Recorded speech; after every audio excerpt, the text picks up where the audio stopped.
भारतवर्ष का वर्णन। अग्निदेव कहते हैं, समुद्र के उत्तर और हिमालय के दक्षिण जो वर्ष है उसका नाम भारत है। उसका विस्तार 9000 योजन है। स्वर्ग तथा अपवर्ग पाने की इच्छा वाले पुरुषों के लिए यह कर्म भूमि है। महेंद्र, मलय, सह्य, शुक्तिमान, हिमालय, विंध्य और पारियात्र ये 7 यहाँ के कुल पर्वत हैं। इंद्रद्वीप, कसेरु, ताम्रवर्ण, गभिस्थमान, नागद्वीप, सौम्य, गांधर्व और वारुण ये 8 द्वीप हैं। समुद्र से घिरा हुआ भारत 9वां द्वीप है। भारत द्वीप उत्तर से दक्षिण की ओर हजारों योजन लंबा है। भारत के उपर्युक्त 9 भाग हैं। भारत की स्थिति मध्य में है। इसमें पूर्व की ओर किरात और पश्चिम में यवन रहते हैं। मध्य भाग में ब्राह्मण आदि वर्णों का निवास है। वेद, स्मृति आदि नदियां पारियात्र पर्वत से निकली हैं। विंध्याचल से नर्मदा आदि प्रकट हुई हैं। सह्य पर्वत से तापी, पयोष्णी, गोदावरी, भीमरथी और कृष्णवेणा आदि नदियों का प्रादुर्भाव हुआ है। मलय से कृतमाला आदि और महेंद्र पर्वत से त्रिसामा आदि नदियां निकली हैं। शुक्तिमान से कुमारी आदि और हिमालय से चंद्रभागा आदि का प्रादुर्भाव हुआ है। भारत के पश्चिम भाग में कुरु, पांचाल और मध्य देश आदि की स्थिति है। जम्बू आदि महाद्वीपों तथा समस्त भूमि के विस्तार का वर्णन। अग्निदेव कहते हैं, जम्बू द्वीप का विस्तार 1,00,000 योजन है। वो सबोर से 1,00,000 योजन विस्तृत खारे पानी के समुद्र से घिरा है। उस क्षार समुद्र को घेर कर लक्षद्वीप स्थित है। मेघातिथि के 7 पुत्र लक्षद्वीप के स्वामी हैं। शांत, भय, शिशिर, सुखोदय, आनंद, शिव, क्षेम तथा ध्रुव ये 7 ही मेघातिथि के पुत्र हैं। उन्हीं के नाम से उक्त 7 वर्ष हैं। गोमेद, चंद्र, नारद, दुदुम्भी, सोमक, सुमना और शैल ये उन वर्षों के सुंदर मर्यादा पर्वत हैं। वहां के सुंदर निवासी वैभाज्र नाम से विख्यात हैं। इस द्वीप में 7 प्रधान नदियां हैं।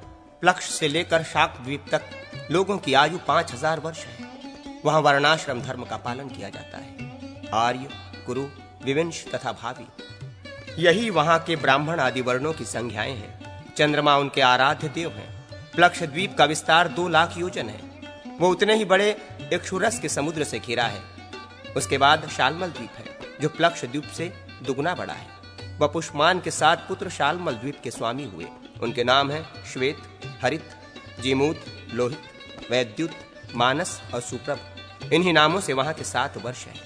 वो प्लक्ष द्वीप से दुगना है तथा उससे दुगने परिमाण वाले सुरोध नामक मदिरा के समुद्र से घिरा हुआ है। कुमुद, अनल, बलाहक, द्रोण, कंक, महिष और कुकुद्व्यान ये मर्यादा पर्वत है।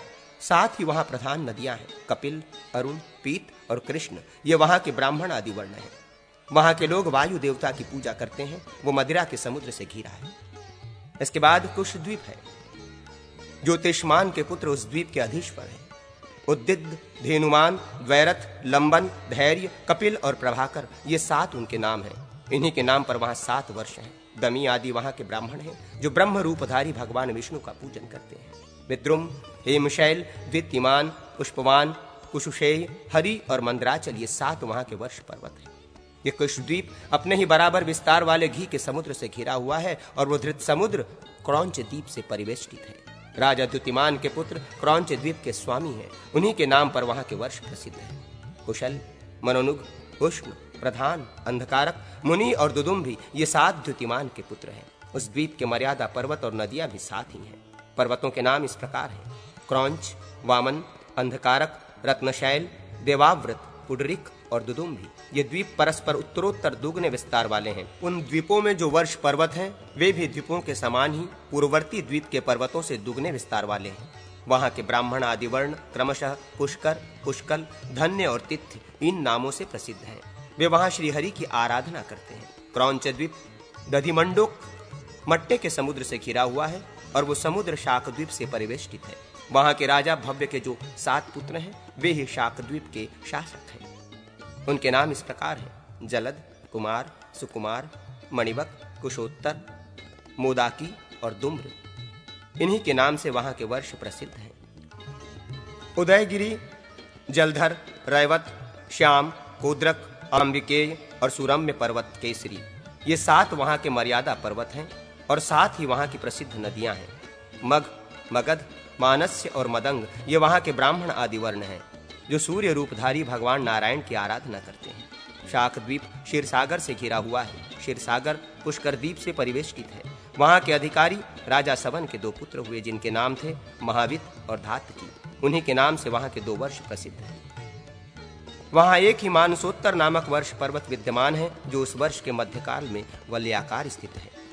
उसका विस्तार कई सहस्त्र योजन है, ऊंचाई भी विस्तार के समान ही है। वहां के लोग 10,000 वर्षों तक जीवन धारण करते हैं। वहां देवता लोग ब्रह्मा जी की पूजा करते हैं। पुष्कर द्वीप स्वादिष्ट जल वाले समुद्र से घिरा हुआ है। उस समुद्र का विस्तार उस द्वीप के समान ही है। महामुने, समुद्रों में जो जल है वो कभी घटता बढ़ता नहीं है। शुक्ल और कृष्ण दोनों पक्षों में चंद्रमा के उदय और अस्तकाल में केवल 5-10 अंगुल तक समुद्र के जल का घटना और बढ़ना देखा जाता है, परंतु इससे जल में न्यूनता या अधिकता नहीं होती है। मीठे जल वाले समुद्र के चारों ओर उससे दुगने परिमाण वाली भूमि सुवर्णमयी है, किंतु वहां कोई भी जीव जंतु नहीं रहते। उसके बाद लोकालोक पर्वत है, जिसका विस्तार 10,000 योजन है। लोकालोक पर्वत एक ओर से अंधकार द्वारा आवृत है और वह अंधकार अंडकटाह से आवृत है। अंडकटाह सहित सारी भूमि का विस्तार 50 करोड़ योजन है।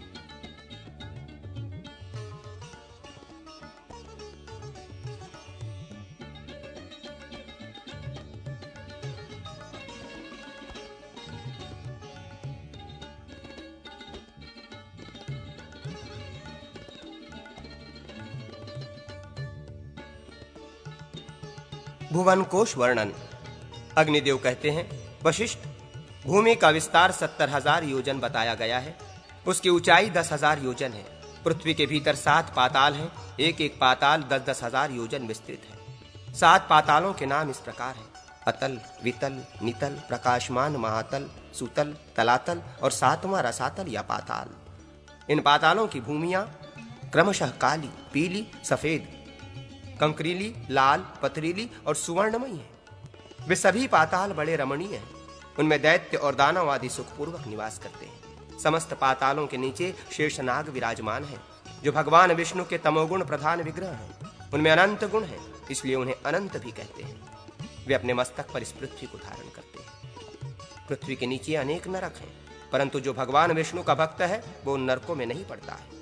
सूर्यदेव से प्रकाशित होने वाली पृथ्वी का जितना विस्तार है, उतना ही नभोलोक, अंतरिक्ष या भुवरलोक का विस्तार माना गया है। वशिष्ठ, पृथ्वी से 1,00,000 योजन दूर सूर्य मंडल है। सूर्य से 1,00,000 योजन की दूरी पर चंद्रमा विराजमान है। चंद्रमा से 1,00,000 योजन ऊपर नक्षत्र मंडल प्रकाशित होता है। नक्षत्र मंडल से 2,00,000 योजन ऊंचे बुध विराजमान है। बुध से 2,00,000 योजन ऊपर शुक्र है। शुक्र से 2,00,000 योजन की दूरी पर मंगल का स्थान है। मंगल से 2,00,000 योजन ऊपर बृहस्पति है। बृहस्पति से 2,00,000 योजन ऊपर शनैश्वर का स्थान है। उनके 1,00,000 योजन ऊपर सप्तर्षियों का स्थान है। सप्तर्षियों से 1,00,000 योजन ऊपर ध्रुव प्रकाशित होता है। त्रिलोकी की इतनी ही ऊंचाई है, अर्थात त्रिलोकी भूभूर्व स्वः के ऊपरी भाग की चरम सीमा ध्रुव ही है। ध्रुव से कोटि योजन ऊपर महरलोक है, जहां कल्पांत जीवी भृगु आदि सिद्धगण निवास करते हैं। महरलोक से 2 करोड़ ऊपर जनलोक की स्थिति है, वहां सनद, सनंदन आदि सिद्ध पुरुष निवास करते हैं। जनलोक से 8 करोड़ योजन ऊपर तपोलोक है, वहां वैराज नाम वाले देवता निवास करते हैं। तपोलोक से 96 करोड़ योजन ऊपर सत्यलोक विराजमान है। सत्यलोक में पुनः मृत्यु के अधीन न होने वाले पुण्यात्मा देवता एवं ऋषि मुनि निवास करते हैं। उसी को ब्रह्मलोक भी कहा गया है। जहां तक पैरों से चलकर जाया जाता है वो सब भूलोक है। भूलोक से सूर्यमंडल के बीच का भाग भुवरलोक कहा गया है। सूर्यलोक से ऊपर ध्रुवलोक तक के भाग को स्वर्गलोक कहते हैं। उसका विस्तार 14,00,000 योजन है। यही त्रैलोक्य है और यही अंडकटाह से घिरा हुआ विस्तृत ब्रह्मांड है। यह ब्रह्मांड क्रमशः जल, अग्नि, वायु और आकाश रूप आवरणों द्वारा बाहर से घिरा हुआ है। इन सब के ऊपर अहंकार का आवरण है। ये जल आदि आवरण उत्तरोत्तर 10 गुने बड़े हैं। अहंकार रूप आवरण महतत्वमय आवरण से घिरा हुआ है। महामुने, ये सारे आवरण एक से दूसरे के क्रम से 10 गुने बड़े हैं। महतत्व को भी आवृत करके प्रधान प्रकृति स्थित है। वो अनंत है, क्योंकि उसका कभी अंत नहीं होता, इसलिए उसकी कोई संख्या अथवा माप नहीं है। मुने, वो संपूर्ण जगत का कारण है, उसे ही अपरा प्रकृति कहते हैं। उसमें ऐसे ऐसे असंख्य ब्रह्मांड उत्पन्न हुए हैं। जैसे काठ में अग्नि और तिल में तेल रहता है, उसी प्रकार प्रधान में स्वयं प्रकाश चेतनात्मा व्यापक पुरुष विराजमान है। महाज्ञान मुने, ये संश्रय धर्मी परस्पर संयुक्त हुए प्रधान और पुरुष संपूर्ण भूतों की आत्मभूता विष्णु शक्ति से आवृत है। महामुने, भगवान विष्णु की स्वरूपा भूता व शक्ति ही प्रकृति और पुरुष के संयोग और वियोग में कारण है। वही सृष्टि के समय उनमें शोभ का कारण बनती है। जैसे जल के संपर्क में आई हुई वायु उसकी कर्णिकाओं में व्याप्त शीतलता को धारण करती है, उसी प्रकार भगवान विष्णु की शक्ति भी प्रकृति पुरुष में जगत को धारण करती है। विष्णु शक्ति का आश्रय लेकर ही देवता आदि प्रकट होते हैं। वे भगवान विष्णु स्वयं ही साक्षात ब्रह्म हैं, जिनसे इस संपूर्ण जगत की उत्पत्ति होती है। मुनिश्रेष्ठ, सूर्य देव के रथ का विस्तार 9 सहस्र योजन है तथा उस रथ का इषादंड हर्षा इससे दूना बड़ा अर्थात 18,000 योजन का है। उसका धूरा 1.5 करोड़ 7 लाख योजन लंबा है। जिसमें उस रथ का पहिया लगा हुआ है उसमें पूर्वाह्न, मध्याह्न और अपराह्न रूप 3 नाभियां हैं। संवत्सर, परिवत्सर, इडावत्सर, अनुवत्सर और वत्सर, ये 5 प्रकार के वर्ष उसके 5 अरे हैं। 6 ऋतुएं उसकी 6 नेमियां हैं और उत्तर दक्षिण 2 अयन उसके शरीर हैं। ऐसे संवत्सरमय रथ चक्र में संपूर्ण काल चक्र प्रतिष्ठित है। महामते, भगवान सूर्य के रथ का दूसरा धुरा 45,500 योजन लंबा है। दोनों धुरों के परिमाण के तुल्य ही उसके युगार्धों का परिमाण है। उस रथ के 2 धुरों में से जो छोटा है वो और उसका युगार्ध ध्रुव के आधार पर स्थित है। उत्तम व्रत का पालन करने वाला मुने गायत्री, बृहति, उष्णिक, जगति, त्रिष्टुप, अनुष्टुप और पंक्ति, ये 7 छंद ही सूर्यदेव के 7 घोड़े कहे गए हैं। सूर्य का दिखाई देना उदय है और उनका दृष्टि से ओझल हो जाना ही अस्तकाल है, ऐसा जानना चाहिए। वशिष्ठ, जितने प्रदेश में ध्रुव स्थित है, पृथ्वी से लेकर उस प्रदेश पर्यंत संपूर्ण देश प्रलय काल में नष्ट हो जाता है। सप्तर्षियों से उत्तर दिशा में ऊपर की ओर जहां ध्रुव स्थित है, आकाश में वो दिव्य एवं प्रकाशमान स्थान ही विराट रूपधारी भगवान विष्णु का तीसरा पद है। पुण्य और पाप के क्षीण हो जाने पर दोष रूपी पंख से रहित संयत महात्माओं का यही परम उत्तम स्थान है। इस विष्णु पद से ही गंगा का प्राकट्य हुआ है, जो स्मरण मात्र से संपूर्ण पापों का नाश करने वाली है। आकाश में जो सुषुमार सुस की आकृति वाला ताराओं का समुदाय देखा जाता है, उसे भगवान विष्णु का स्वरूप जानना चाहिए। उस सुषुमार चक्र के कुछ भाग में ध्रुव की स्थिति है। वो ध्रुव स्वयं घूमता हुआ चंद्रमा और सूर्य आदि ग्रहों को घुमाता है। भगवान सूर्य का वो रथ प्रतिमास भिन्न भिन्न आदित्य देवता, श्रेष्ठ मुनि, ऋषि, गंधर्व, अप्सरा, ग्रामणी, यक्ष, सर्प और राक्षसों से अधिष्ठित होता है। भगवान सूर्य ही सर्दी, गर्मी तथा जल वर्षा के कारण है। वे ही ऋग्वेद, यजुर्वेद और सामवेद में भगवान विष्णु हैं। वे ही शुभ और अशुभ के कारण हैं। चंद्रमा का रथ 3 पहियों से युक्त है। उस रथ के बाएं और दाएं भाग में कुंद कुसुम की भांति श्वेत रंग के 10 घोड़े जुते हुए हैं। उसी रथ के द्वारा वे चंद्रदेव नक्षत्र लोक में विचरण करते हैं। 33,3333 देवता चंद्रदेव की अमृतमयी कलाओं का पान करते हैं। अमावस्या के दिन अमा नामक एक रश्मि कला में स्थित हुए पितृगण चंद्रमा की बची हुई 2 कलाओं में से एकमात्र अमृतमयी कला का पान करते हैं। चंद्रमा के पुत्र बुध का रथ वायु और अग्निमय द्रव्य का बना हुआ है। उसमें 8 शीघ्रगामी घोड़े जुते हुए हैं। उसी रथ से बुध आकाश में विचरण करते हैं। शुक्र के रथ में भी 8 घोड़े जुते होते हैं। मंगल के रथ में उतने ही घोड़े जोते जाते हैं। बृहस्पति और शनैश्वर के रथ भी 8-8 घोड़ों से युक्त हैं। राहु और केतु के रथों में भी 8-8 घोड़े ही जोते जाते हैं। वे प्रवर भगवान विष्णु का शरीर भूत जो जल है, उससे पर्वत और समुद्रादि के सहित कमल के समान आकार वाली पृथ्वी उत्पन्न हुई। ग्रह, नक्षत्र, तीनों लोक, नदी, पर्वत, समुद्र और वन, ये सब भगवान विष्णु के ही स्वरूप हैं।